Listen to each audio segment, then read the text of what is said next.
Today we are going to be solving quadratics using the quadratic formula. So the important thing to do is put it in standard form. So standard form means you have to have everything onto one side. So here's what standard form looks like. Ax squared. So A just stands for the number out in front of x squared. And then plus bx plus c all equals 0. So notice everything's onto one side of the equation. So when we look at this problem, what I want to do is get everything onto one side. So it's easiest just to put this 2x, bring that back to this other side. But just because I brought it back doesn't mean I'm going to rewrite it in the form they've got right here. I'm going to rewrite it with the 2x squared first. So I'm going to write it as 2x squared, and then I'm going to write the negative 2x. Now notice I commute the sign with the term. It's a positive 2x squared, so positive 2x squared. Minus 2x, and a minus 4, all equals 0. So now I'm ready to use that quadratic formula. So remember, it goes this way. I'll write it up here for you. And so we've got the opposite of b plus or minus, and then it's the square root of b squared minus 4ac. And this is all over 2a. So that's our formula that I'll be substituting into. So I go ahead and take our a term and our b term and c term and substitute. Remember, it's the opposite of b, so it's going to be 2 plus or minus the square root. We've got negative 2 being squared minus 4ac. So a, in this case, is 2, so times by 2, and times by c, which is negative 4. This is all over, so big fraction bar, all over 2a, 2 times 2. So we go ahead and do some work there. We've got the 2 plus or minus that square root, and we can square this negative 2, so we get 4. And then it's a negative 4 times by 2 times by negative 4. So that makes 8. Negative 8 times by negative 4 makes positive 32. This is all over 4. So we're able to do some work underneath that radical sign. We go ahead and square those, or add those two numbers together. We now have 2 plus or minus the square root of 36 all over 4. So we take the square root of 36, gives us 6, and now we can set up our two problems. And so we're going to have 2 plus 6 divided by 4. So that makes 8 divided by 4 makes 2. And then over here we have 2 minus 6 makes negative 4. Divided by 4 gives me negative 1. Those are the two x-intercepts, two solutions, two roots, other ways to say it. Now, looking at the next one, again, same sort of thing. You want to get x squared all by itself. So I'm going to subtract the 2x from both sides. I'm also going to subtract this 8. And so typically, I like to have the x squared term positive. So x squared minus a 2x, and then minus 8, all equals 0. So now I just pull my terms, my a, b, and c values. So I've got the opposite of b, so it's going to be 2 plus or minus the square root of negative 2 being squared minus 4 times by a, which is 1, times by c, which is negative 8. It's all over 2 times by a, which is 1. So we do some work underneath that radical sign. We got 2 plus or minus the square root of 4 again. And then here we have the same thing. Negative times a negative makes a positive, so it's going to be a positive 32 all over 2. So now we've got 2 plus or minus the square root of 36 again. This time it's over 2 instead of 4. So we set up our two problems. We've got 2 plus or minus 6, because I took the square root of 36 is 6. And so I'm going to do 2 plus 6 divided by 2, which makes 8 divided by 2 makes 4. And then I also do the 2 minus 6 over 2. And so 2 minus 6 makes negative 4. Divided by 2 gives me negative 2. So those are the two x-intercepts. Next one here, same sort of thing. I can just bring this 2 back to the other side first. And I'm going to use that commutative property and move terms around. So I got 4x squared, a positive 7x, and a minus 2. So this all equals 0. So I just take my terms. I got opposite of b, so negative 7, plus or minus the square root of b squared. So 7 squared minus 4 times a, which is 4, times c, which is negative 2. This is all over 2 times by negative, or positive 4, 2a. And so we go ahead and do some work underneath that radical sign. We've got a negative 7, and it's plus or minus the square root of 49. And then here again, watch the negative signs. Negative times a negative makes a positive. So odd number negatives, when we're looking at the A and C terms, is going to give me a positive, because I have two negatives then, because this first term, the 4, is always negative. So negative 4 and negative 2 make 8 times 4 makes, 32 again. We've had that number quite a bit today. And so we go ahead and multiply these two numbers. That makes 8.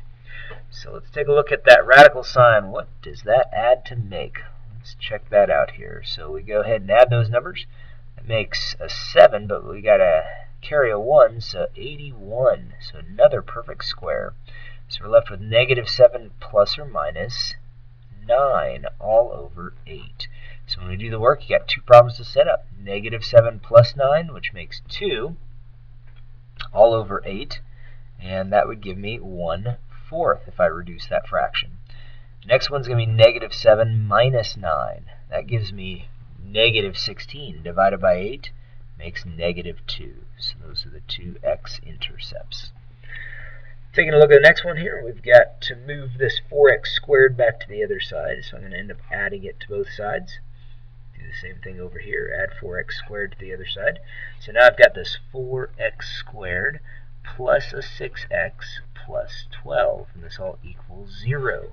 And so I'm able to use that quadratic formula. Remember, this time we've got 6, so it's negative 6 plus or minus the square root of 6 being squared, and then minus 4 times a, which is 4, and c is 12. And this is all over 2 times 4.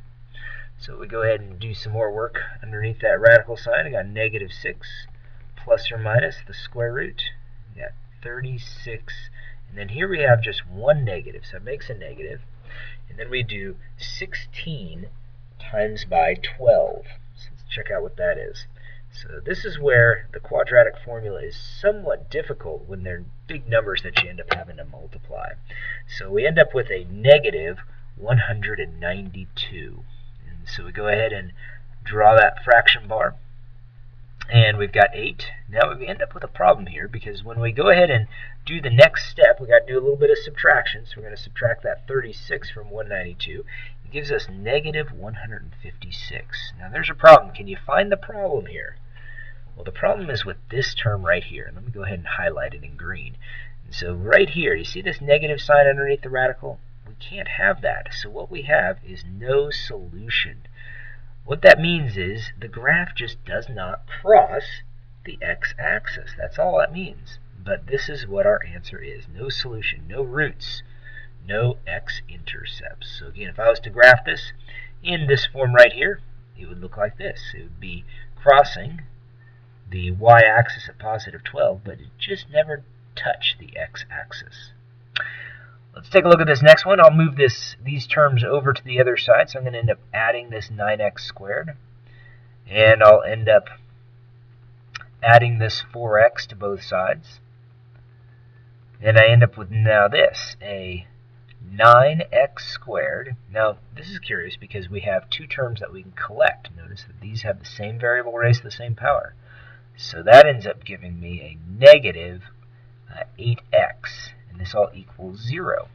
So there's no c term. So basically what that means is c is 0. See, we could add 0, and that's my c term. So I go ahead and substitute in.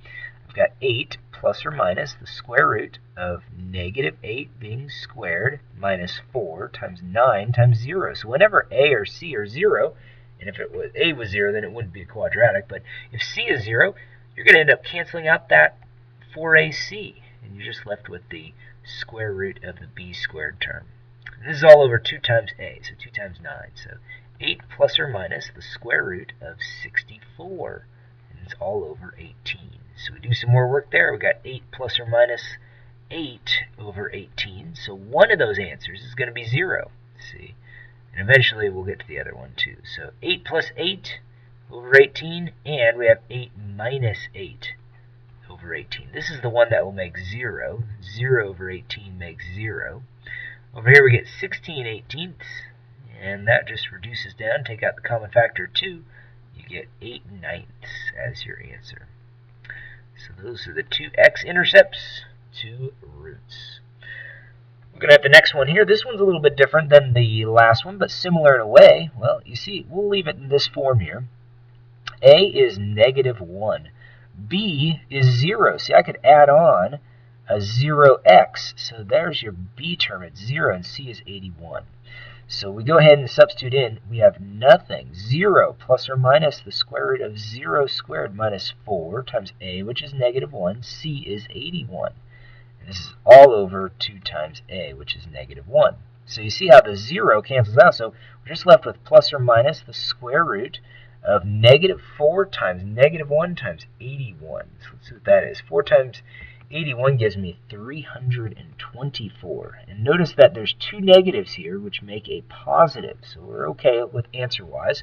This makes -2. Well, the square root of 324 happens to be 18. So we got plus or minus 18 over -2. So we're going to set up the two problems here.